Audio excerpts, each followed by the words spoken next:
EFM paper first Rajasthan में आर्थिक पर्यावरण और उसमें चैप्टर फर्स्ट हम पढ़ रहे हैं।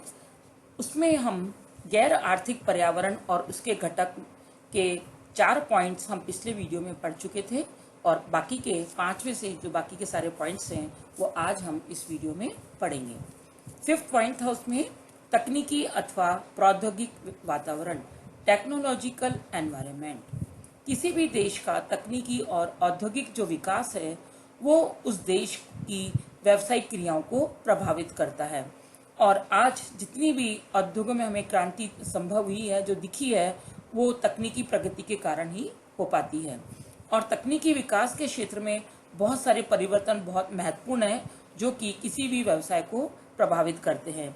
जैसे कि बहुत सारी वस्तुएं ऐसी होती हैं जो कि शीघ्र नष्ट होने वाली हैं और जिनका कि वस्तु को इधर से उधर भेजने में बहुत ज़्यादा समय लगता है, तो हमें ऐसी व्यवस्था करनी होगी ताकि वो अधिक समय तक टिकी रहे।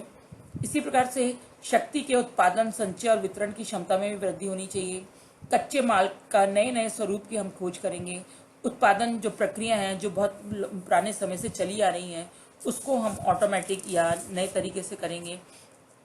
इसी के प्रकार जो वस्तुओं के विश्लेषण के प्रति जो मानवीय संवेदन क्षमता है उसमें भी वृद्धि होगी। विभिन्न बीमारियां या उनके उपचार के ज्ञान में भी वृद्धि है। तो इस प्रकार से इन सभी को हम आवश्यकतानुसार अपनाने और व्यवसाय को बदलते परिवेश में गतिशील रखने की भी बहुत आवश्यकता है। 6th पॉइंट है इसमें शैक्षणिक वातावरण, एजुकेशनल एनवायरनमेंट। किसी भी आर्थिक पर्यावरण को प्रभावित करने में वहाँ का जो शैक्षणिक या एजुकेशनल जो एटमॉस्फेयर है बहुत ज़्यादा प्रभावित करता है कि वहाँ के समाज में जो शिक्षा प्रणाली कैसी है, शिक्षा का स्तर कैसा है, लोगों में शिक्षा के प्रति रुझान है या नहीं है, इन सभी का भी व्यवसाय की संरचना पर बहुत गहरा प्रभाव पड़ता है। नेक्स्ट पॉइंट 7th है इसमें ऐतिहासिक वातावरण या हिस्टोरिकल एनवायरनमेंट। इसी प्रकार से किसी भी राष्ट्र की जो ऐतिहासिक घटनाएं हैं या विचारधाराएं हैं या व्यक्तियों का, उद्यमियों का व्यक्तित्व है, राष्ट्रीय इतिहास है, ये सभी भी ऐतिहासिक तथ्य वहाँ के व्यवसाय की आधारशिला होते हैं और इसके साथ साथ व्यावसायिक चिंतन को प्रभावित करते हैं।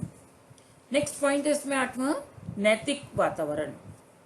व्यवसाय को समाज के नैतिक मूल्यों का भी पालन करना होता है और नैतिक मापदंडों और आदर्शों को ध्यान में रखकर ही व्यवसाय के साधनों तथा साध्यों का निर्धारण भी होता है।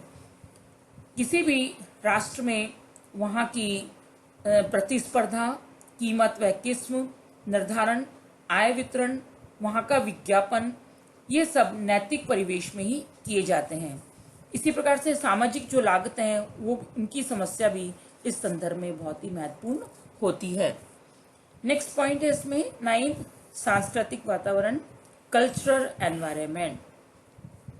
संस्कृति ये व्यक्तियों के दृष्टिकोण और मानवीय मानसिक विकास को भी स्पष्ट करती है। किसी भी देश की जो संस्कृति है, राष्ट्र की संस्कृति है, वो वहाँ के व्यक्तियों का क्या दृष्टिकोण है, वहाँ के व्यक्तियों का कैसा मानसिक विकास है, इसको भी स्पष्ट करती है। और संपूर्ण विश्व में यदि हम आज के दृष्टिकोण से देखें तो हम देख रहे हैं कि नारी स्वतंत्रता बढ़ रही है। दूसरी तरफ नशावृत्ति जो आंदोलन है वहाँ वो देखने को मिल रहा है। तो और युवक केंद्रित समाज है, आदि जो सांस्कृतिक मूल्य हैं वो व्यावसायिक नीतियों को भी प्रभावित करते हैं। नेक्स्ट पॉइंट जो इसके अंतर्गत है 10th पॉइंट पर्यावरणीय वातावरण, इकोलॉजिकल एनवायरनमेंट। पर्यावरण ये समस्त भौतिक और जैविकीय परिस्थितियों का योग होता है। यदि हम सारी भौतिक और जैविक परिस्थितियों को जोड़ दें तो हम पर्यावरण को समझते हैं जो व्यवसाय को हर क्षण प्रभावित करते रहते हैं। क्योंकि आज यदि हम पर्यावरणीय दायित्वों के बारे में समझें तो हम पा रहे हैं कि पर्यावरणीय जो दायित्व हैं वो हर व्यवसायी को पूरे करने होते हैं और उनके ऊपर बहुत ही प्रश्न चिन्ह लगे हुए हैं। क्योंकि उद्योग जो व्यर्थ वेस्ट पदार्थ है, चाहे वो तेजाबी वर्षा है, जहरीली गैसें हैं, हवा में बढ़ती हुई कार्बन डाइऑक्साइड है, आदि जो समस्या है उन्होंने मानव जीवन को बहुत कष्टप्रद बना दिया है।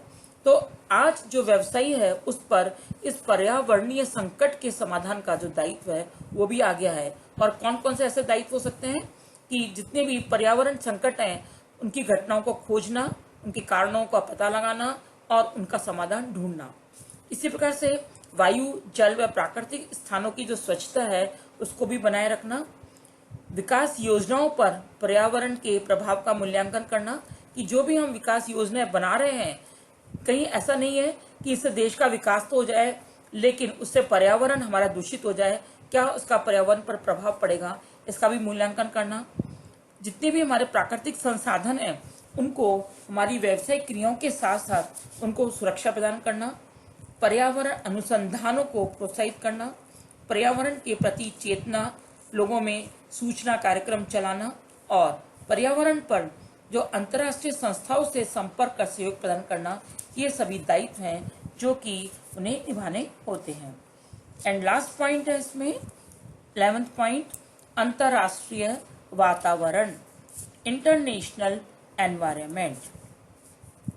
कुछ विशेष प्रकार के व्यवसाय होते हैं जैसे जो कि एक्सपोर्ट इंपोर्ट कार्य में लगे हुए हैं।